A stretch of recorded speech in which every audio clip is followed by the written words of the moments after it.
everyone, and welcome to the class on holiness. Thank you for joining us. Good to see all the in person students. Welcome to our online students, and also Good to morning, ma'am. good morning to our e learning students who will be listening to this lecture later on.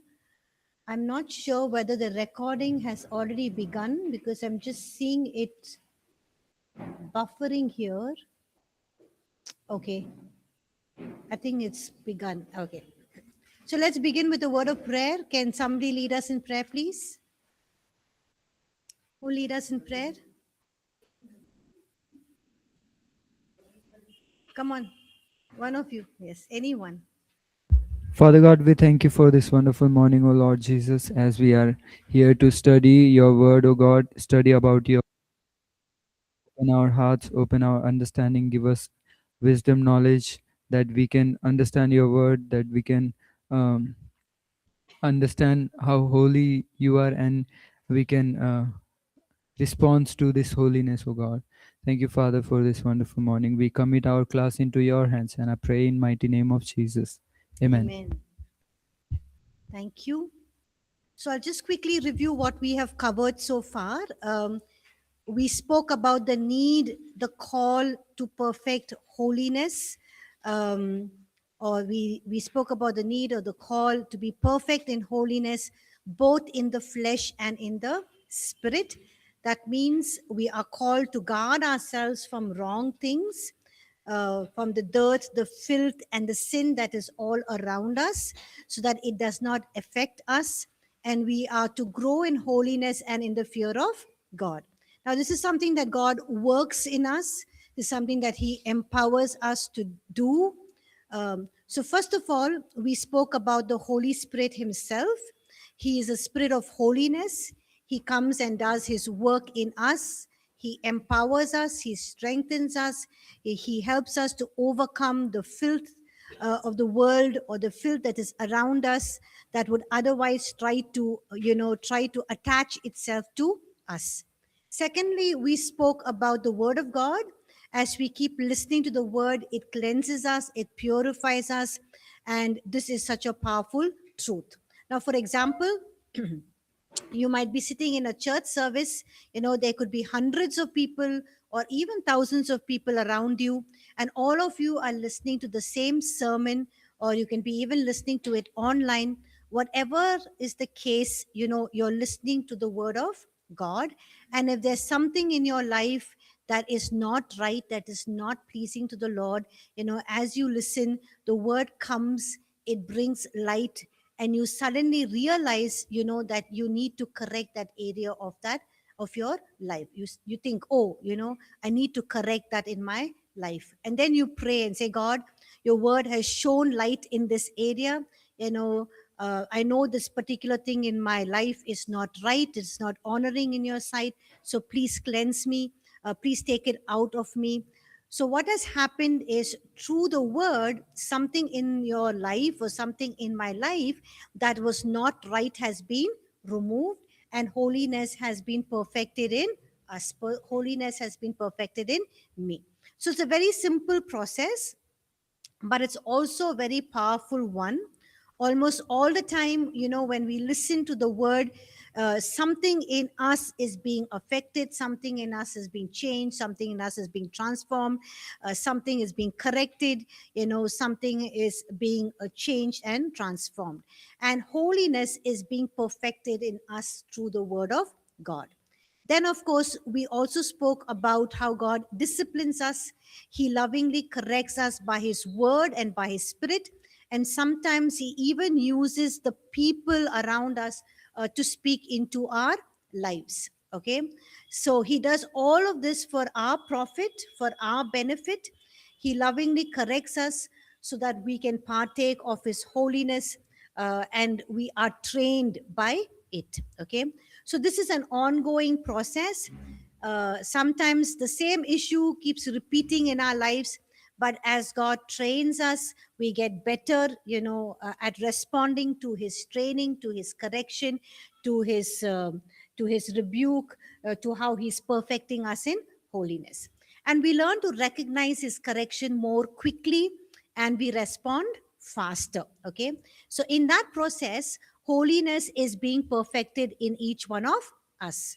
So we covered those three areas, and we said number 4 is from our side, where God is working in us by his spirit, by his word, and through his loving discipline.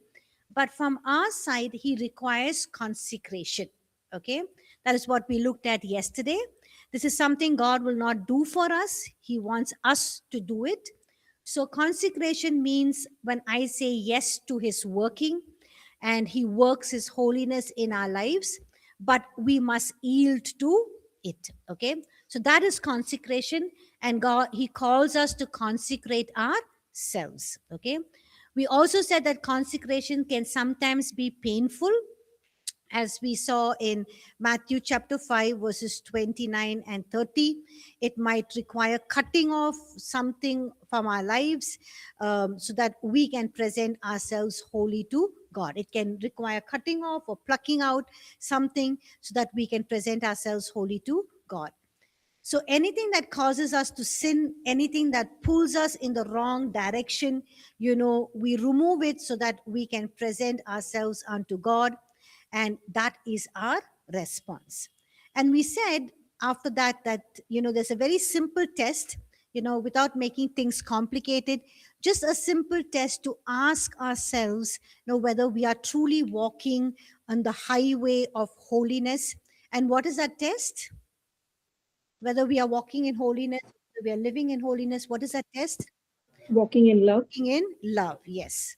Whether we are walking in love. Because if we increase and abound in love, what will happen? What will happen if we increase and abound in love? We read that reference yesterday. What will happen? We will be blameless. We will be established blameless in holiness. So if I'm walking in love, I know I am walking in what is pleasing to God. Okay. And I am walking in God, and and that path will be the highway for holiness, and I will be blameless in holiness. So it's a simple test that helps us to keep ourselves in holiness, because when we walk in love, we are walking in God and God in us. Okay. And we also spoke about godliness yesterday. Yes or no? Okay. And we said godliness starts on the inside and eventually it will show on the outside.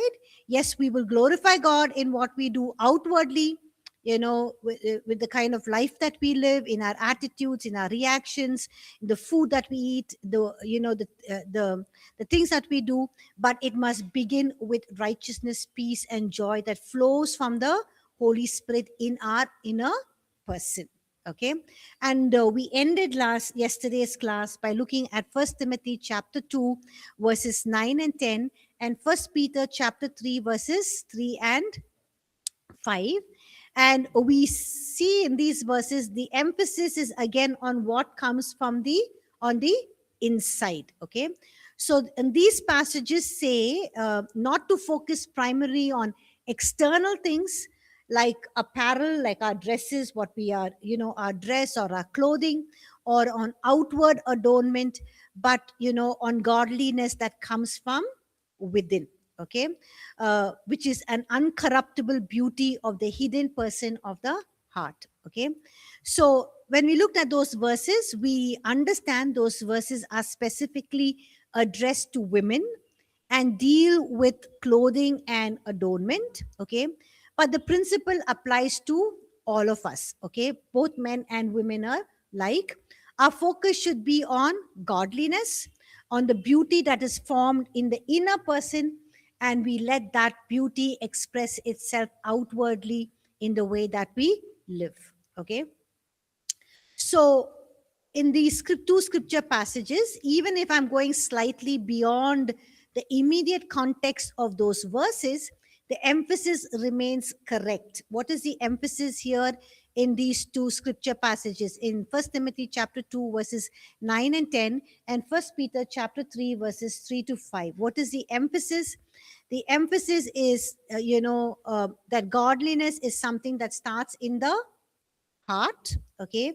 And then it expresses itself in an outward life. Okay, so when we talk about holiness and godliness, let us not begin with the outside. Okay, let us not get overly focused on the outside, but let it start from the heart. Okay, and from there let these things flow out into our lives. Okay, so having said this about holiness in our lives, let's move on to the next section. That is the next chapter, chapter 5. And in chapter 5, we want to talk about the motivation of holiness. So before we move to chapter 5, any questions in chapter 4? I think Prem had a question yesterday, right? Prem, are you there in class? I don't think he's there today. Prem, are you there? No, I don't think he's in class today. Okay, any questions you all have regarding chapter 4? No, ma'am. Okay, no questions. Then we'll move on to chapter 5.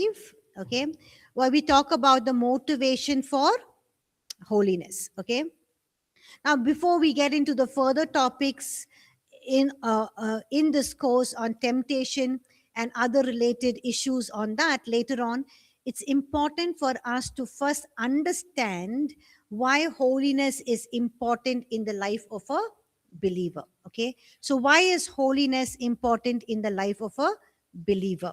Okay, so in this chapter we are going to focus on why personal holiness matters. In chapter 5 we're going to focus on why personal holiness matters. Okay, and this whole lesson is arranged in a question and answer format.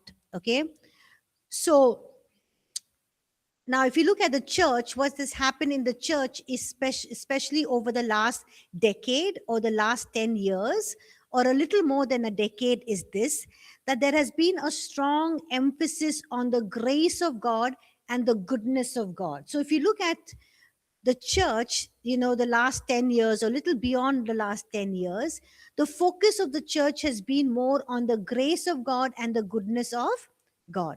Now both of these are beautiful truths. Okay, the grace of God is beautiful and the goodness of God is also a beautiful truth. But somehow, the grace and goodness of God have been presented in such a way that it almost sounds that, like holiness does not matter anymore. Okay, so the way grace and goodness of God is preached in our churches today, it brings about this whole aspect that holiness does not really matter anymore. Okay, so it's almost as if the message has become, do not worry about holiness, because we have grace and we have the goodness of God. So because we have the grace and the goodness of God, holiness does not matter. Okay, so as a result, people are left questioning as a result, people are left with a lot of questions. Okay, so some of the questions are like, if God is so gracious and if God is so good, why should, I be holy at all? God is gracious, he'll forgive my sin. He is good, he will forgive me, he will overlook my sin. Then why should I be holy at all? So holiness begins to feel really unnecessary, unwanted, not a requisite, not a command anymore. And that is a thinking that has slowly developed in the hearts and the minds of believers today, or in the church today. So that is why this chapter is very intentionally structured around question and answers. Okay, so there are common questions that believers actually ask, even if they do not always say them or voice them out aloud. These are questions that believers asks. Okay, so in this chapter on why personal holiness is important, addresses those questions that believers will ask directly. And we have some main headings to these questions, but we will also be answering, underlining, doubts and assumptions that have developed in the minds of the believers. Okay, so if you and I truly understand why personal holiness is important, then we will not keep on asking these questions. Why we need to live a holy life, or is living a holy life important, or is holiness a command that God has given us both in the New and the Old Testament? Is it mandatory anymore? Does it stand anymore? So we will we will not ask these questions, and we will begin to take holiness, the whole subject or the topic of holiness very, very seriously. Okay, so if you are not convinced that holiness matters, one thing is certain, that we will surely live compromised lives. Okay, so, the reason many believers live compromised lives today is because they are not convinced that holiness is important. Okay. And you have learned about the grace of God, the goodness of God, in various courses that you've gone through so far, or in your personal study, or through sermons. But somewhere along the way, learning about the grace of God and the goodness of God has left us with this feeling that holiness is optional. We can choose whether we want to be holy or not. Even if you're not holy, God's grace is there. His grace is more than abundant, more than sufficient, cover up all our sins, and his goodness is there. He will bless us. His goodness will overlook our sins, and in his grace, he will just forgive us when we repent. Okay, so all of this leaves us with a feeling that holiness is optional, but that mindset has to be reversed. That mindset has to be changed. Okay, and we must become deeply convinced of the importance of personal holiness, to the point where we don't compromise on it any longer, or we don't make holiness as an option. Now, when we are convinced of the importance of personal holiness, we will live with reverence and godly fear, while still, enjoying the grace and the goodness of God. So we will understand the grace of God, we will understand the goodness of God, we will enjoy the beauty of the grace of God, we will enjoy the beauty of the goodness of God, but we will also live holy lives. We will live lives in reverence and in godly fear. Okay, so we need to understand this clearly, that godliness does not rob us of the enjoyment of God's grace and goodness, or holiness does not rob us of the enjoyment of enjoying God's grace and goodness. In fact, godliness or holiness makes the enjoyment of grace and goodness even more richer. Okay, so this balance needs to be restored in our teaching, where grace and goodness are real, but godliness or holiness is also essential. And that is why we are going to be addressing these questions very carefully in this chapter. Okay, so even as we look at these questions, please follow through, pay attention, because these are important questions. So now let's move on to this question. Before we move on to this question, any doubts about what I've said so far about grace, goodness, godliness, holiness? No? Okay. So let's move on to answering the questions. Okay. Um, First is about personal holiness and the difference it makes in our lives. Okay. Now, the question many believers carry, or often unspoken, is this: if a believer has already been saved and all his sins are already forgiven, meaning Jesus has already paid for all of our sins, past, present, and future, then why should a believer live a holy life? Right? I'll repeat that question again. Now, if a believer has already been saved and Jesus Christ, has forgiven that person of all their sins, and Jesus has already paid for their sins, past, present, and future, then why should a believer live a holy life? Right? This is a question that many people can think about, can pop up in their minds? What do you think is the answer? Come on. Ma'am, the Bible scripture itself says don't take advantage of the grace or the forgiveness God has given. Okay. Scripture tells us not to take the grace of God or the forgiveness of God for granted. Okay. If you're already forgiven and our sins are already wiped out, then why should a believer live a holy life?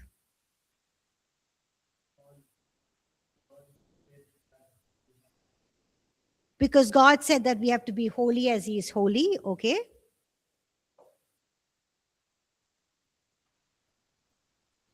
Come It on, please. reflects that we are in Him and He is in us. It reflects that we are in Him and He in us. Okay. There's only one student in the two students in the class, Raju and Sriraj. What about the others? The grace of God and salvation, they all deal with sin, and whether we are born again or not born again, sin is still an abhorrent to God. God still hates sin, and it is going to affect the relationship of the believer with God.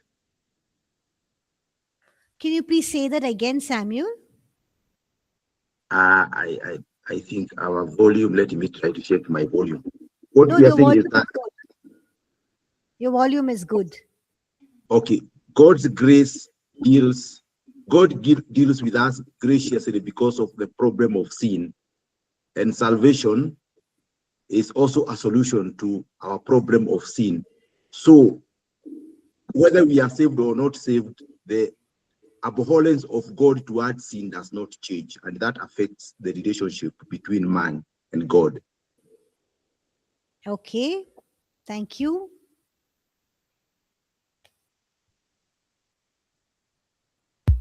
Walking in holiness is not easy. God knows that, and many times we can fall, and so that grace is there to like forgive that things, and God knows that we'll fall, so we can come again. So that's why we have to be holy. Okay.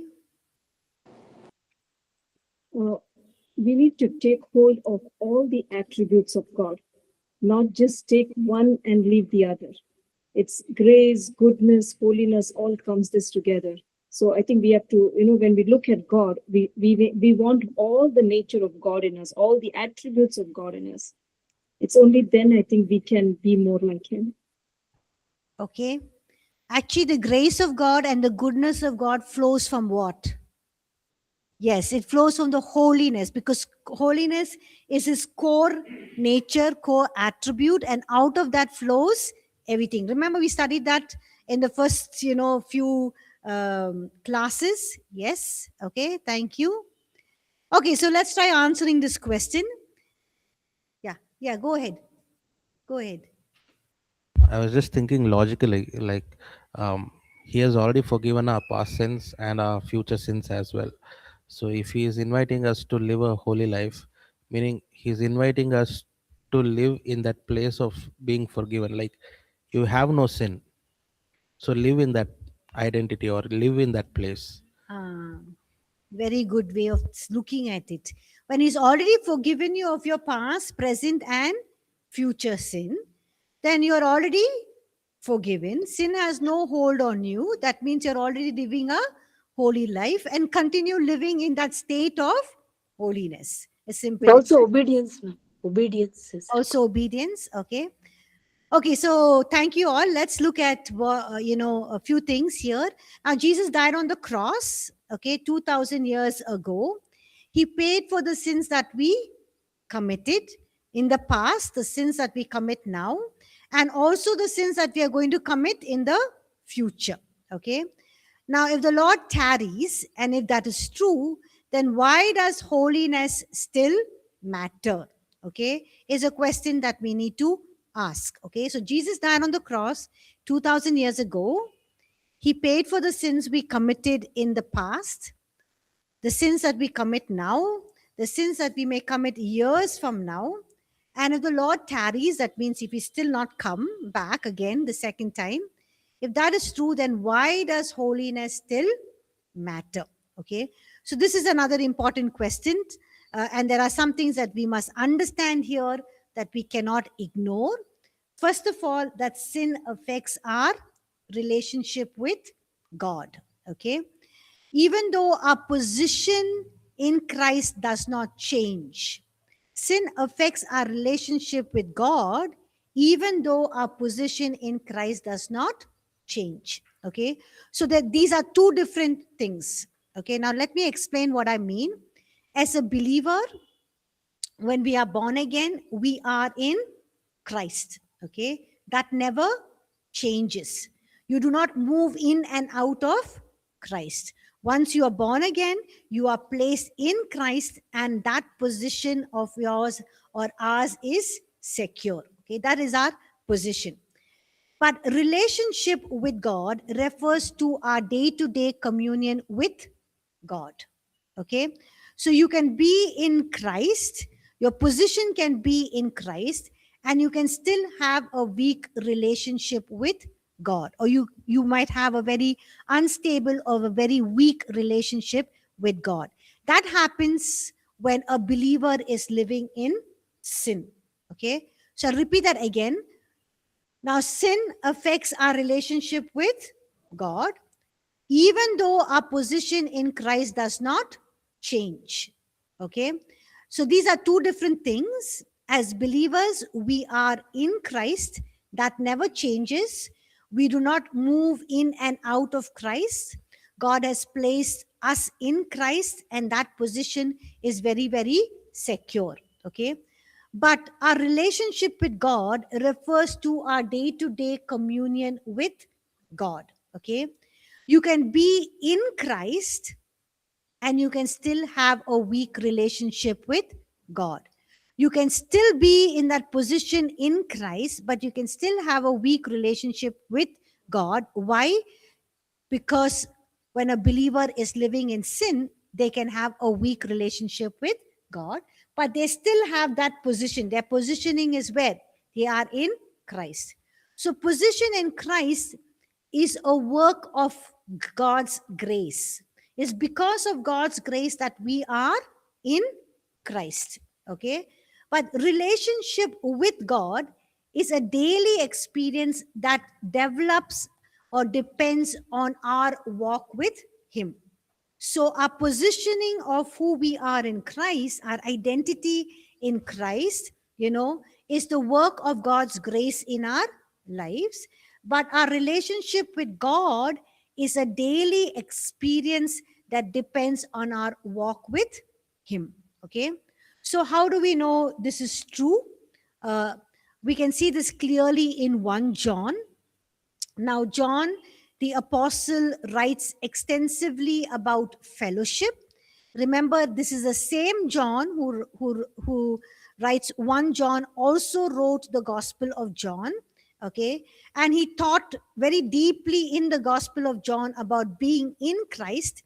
He spoke about being in the vine, that is being, he spoke about Jesus being the vine and us being the branches in that vine. And he fully understood what it means to be connected with Christ. Okay.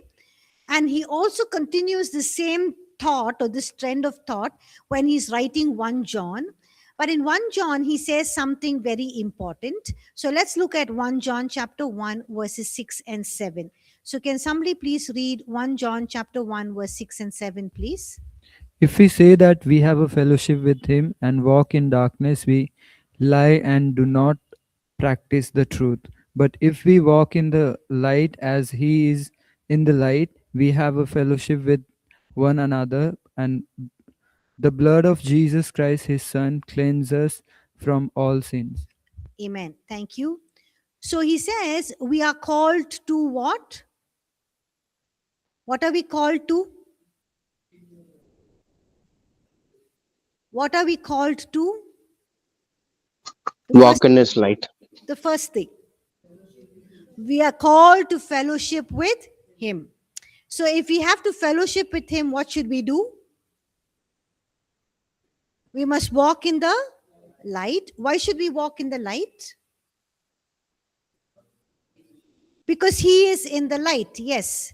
So he is addressing believers here and saying, if you claim to have fellowship with God, but you are walking in darkness, then what are you doing? You are lying, yes. So, what does walking in darkness mean? John explains it. He says, if believers walk in hatred towards his brother or his sister, that believer is walking in darkness. So, what is walking in darkness?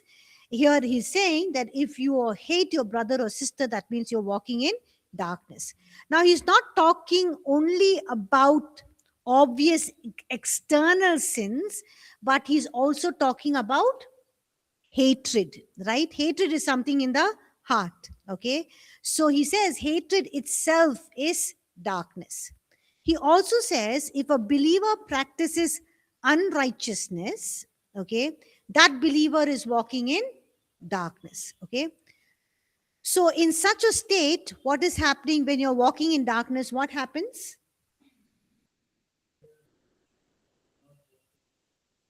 When you are walking in darkness, what happens? We are having the sinful nature in us. You're having a sinful nature in us, okay? Yes, we don't have fellowship with God. The fellowship with God is broken, right? Our relationship is affected. But the believer is still in Christ. Is he still in Christ? Yes or no? Yes. But what is happening to his relationship? His relationship is affected. What is happening to the fellowship? The fellowship is broken. Okay. And the relationship is damaged, but the believer is still in Christ. But there is good news. What is the good news? If you walk in the light, as he is in the light, yes, the blood of Jesus Christ, what does it do? Cleanses us from some sins. All sins. Yes, it cleanses us from all sins. Now, why does John say this? Why does John say this? That if we walk in the light, as he is in the light, the blood of Jesus cleanses us from all sins. Why does John say this? Because he knows that it's possible for a believer, even when they are walking in the light, to stumble and to sin and do something that is not in the light. Yes or no? Yes. So that is where the cleansing power of the blood of Jesus operates.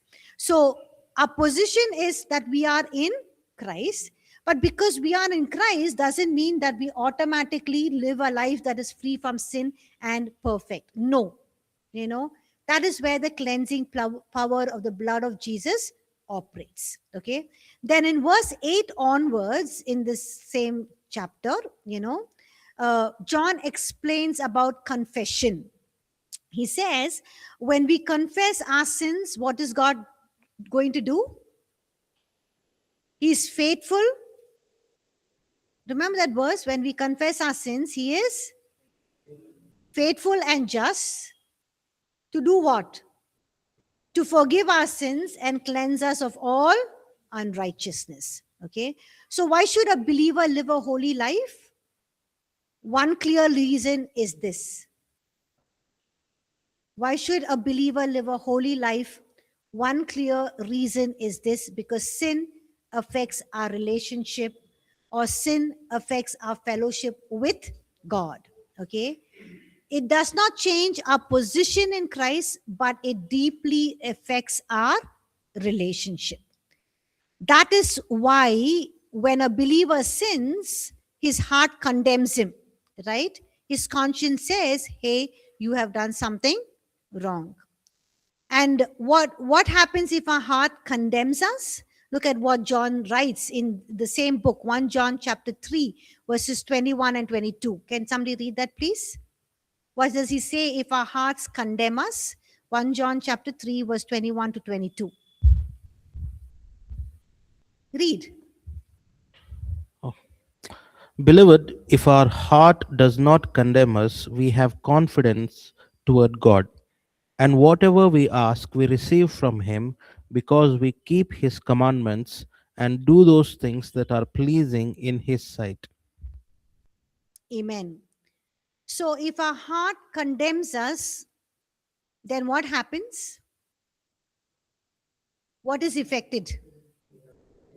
If our heart condemns us, what happens? Our confidence towards God is what? Is affected, yes or no? If our heart condemns us that we have done something that is sinful, then what happens? Our confidence towards God is affected. My position in God is still secure. My position in God is still the same. Okay. I am still in Christ, but what happens to my confidence? My confidence is shaken, it's affected. What is the confidence here? What is the confidence he's talking about here? What is the confidence we have? God is forgiving. What is the confidence that we have? He has redeemed us and He he has has redeemed forgiven us. us. Okay. The confidence that we have, that is, we can approach God freely, right? We can come before his throne of grace with confidence. That means we can approach his throne of grace with what? With confidence, okay? And, I can approach God freely, and my engagement with him is free and it's not affected. But if I sin, that not only affects my relationship with God, but it also affects my confidence too with God, and I'm not able to confidently come before his throne of grace. I'm not able to approach him freely, and that is also affected. Okay, now think about this. If a believer is living in sin, meaning that he is walking in darkness, but he pretends to have fellowship with God, like some of us have done, still do, in other words, pretends to have confidence towards God, how can that really be? Right? How can that really happen? If a believer is living in sin, that means they're walking in darkness, but they pretend to have fellowship, or they pretend to have a relationship with God, or in other words, pretend to have confidence towards God.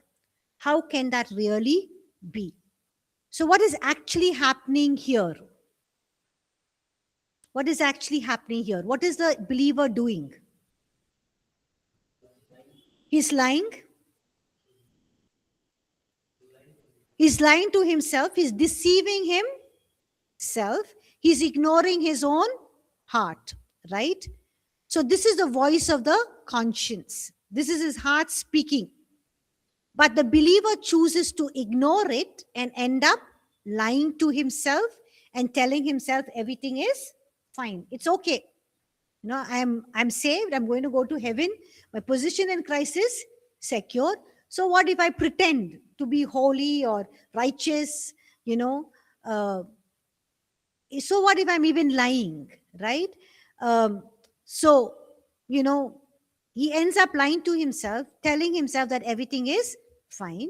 So then he puts on this pretense of confidence towards God while actually walking in darkness. Okay. So what am I saying? That we must listen to our heart, right? If I choose not to listen to my heart, then I'll be lying to myself. And lying to yourself or living in lies is very, very dangerous. Because when you're living in lies, who are we living with? Satan. Okay, we're living in darkness. That's why it says, you lie, you're living in darkness, because Satan is the father of lies. Okay, so we must listen to our hearts. But if I choose not to listen to my heart, then I will be lying to myself. Okay, so that is one clear reason why a believer should live a holy life, because it affects our relationship with God. Okay. Now, that is one clear reason. The second reason why a believer should live a holy life is this, that sin gives access to the enemy, right? Again, Paul is writing to believers in Ephesians chapter 4 when he says, be angry and do not sin. Now, who is he writing to? To the church, to the believers, right? And then he says, do not let the sun go down on your anger, nor give place to the devil. Now, the implication here is very, very clear. What is the implication? If I allow sin to continue in my life, if I don't deal with that sin, what could happen? I'm giving potentially a place to the devil. Okay. Otherwise, there would be really no need for this instruction that Paul is giving to the believer. Paul would not say, do not give place to the devil. Okay. If we don't deal with our anger, he would not be saying, do not give place to the devil. If that was not really the possibility, or that would not really happen, he would never have mentioned to us, do not give place to the devil. So when we get angry, we are actually giving place to the devil. Now, I'm not saying that the moment you do something wrong, the devil comes running in. No, I'm not saying that. Okay. But if sin is practiced means what? Continually sinning in that same area, and sin is not dealt with, sin is not confessed, sin is not forsaken, then it can give place to the enemy. Okay. Then it gives enemy an access into your life. Okay. Now, James also writes this to believers. So let's read what James says in James chapter 4, verse 7 and 8. Can somebody read that, please? James 4 verse 7 to 8. Therefore, submit to God, resist the devil, and he will flee from you. He will flee from you. Draw near to God, and he will draw near to you. Cleanse your hands and sinners, and purify your hands, you double mind. Purify your hearts, you double-minded. Read on. Submit to God. Okay, that's the end of it? Okay. Okay, therefore submit to God, resist the devil, and he will flee from you. Draw near to God, and he will draw near to you. Cleanse your hands, you sinners. Purify your hearts, you double-minded. So he's saying here, submit to God. What else does he say? Resist whom? The devil. And what will he do? He will flee from you. So James uses very strong language. He says, draw near to God and he will draw near to you. Cleanse your hands, you sinners. Now remember, he's writing to whom? Who is a church comprising of? Believers. And he's saying, those of you who are continuing to sin, what should you do? Get your hands what?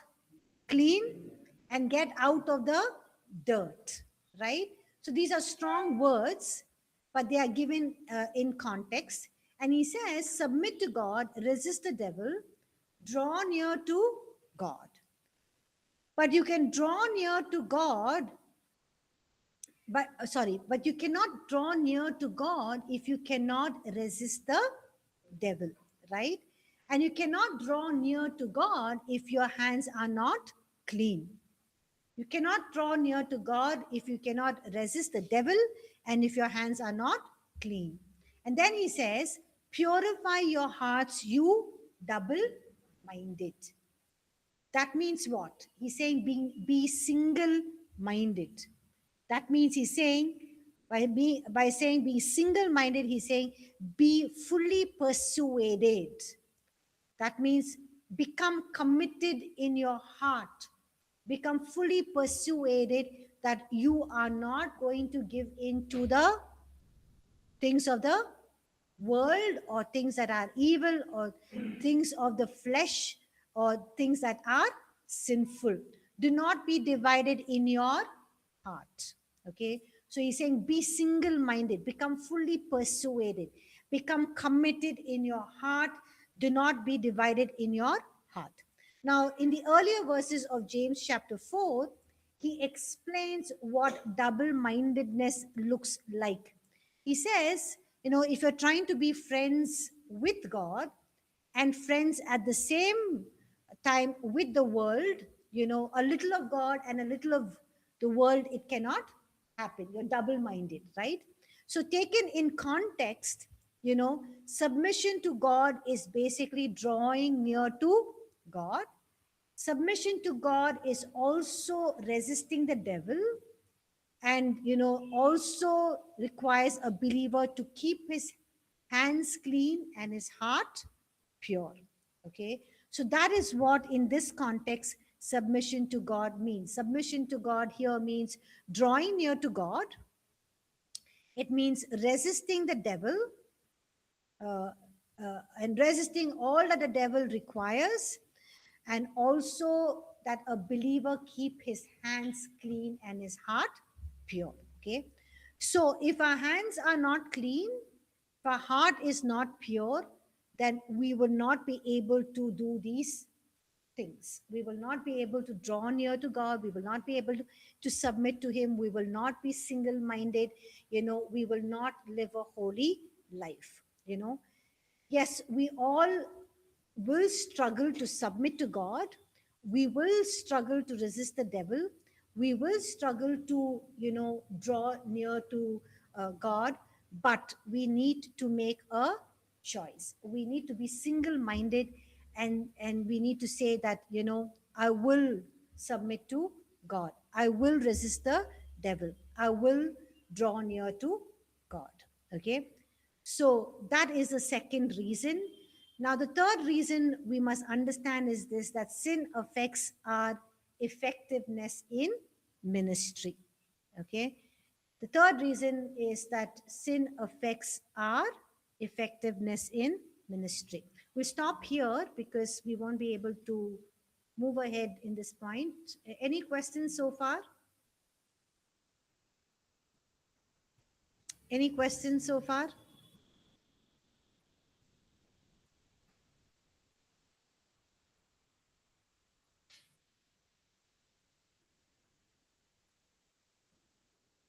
So we are basically answering the first question. A believer is already righteous in Christ. We cannot be made any more acceptable to God. Then why should a believer live holy if you're already right? Sorry, not the first question. Why should a believer live a holy life if he's already saved and has his sins forgiven? Okay. So we are still answering that question. We looked at part A, part B. Part A is sin affects our relationship with God, while our position in Christ and our standing before God does not change. Sin gives the enemy access. And the third thing is sin cripples our effectiveness in ministry, which we will look at in the next class next week. Any questions? One more minute. No questions? No, ma'am. Okay. If not, we'll end class. Thank you all for joining class. Have a blessed day, and I'll meet you next week. Thank you. Thank you, ma'am. Thank you.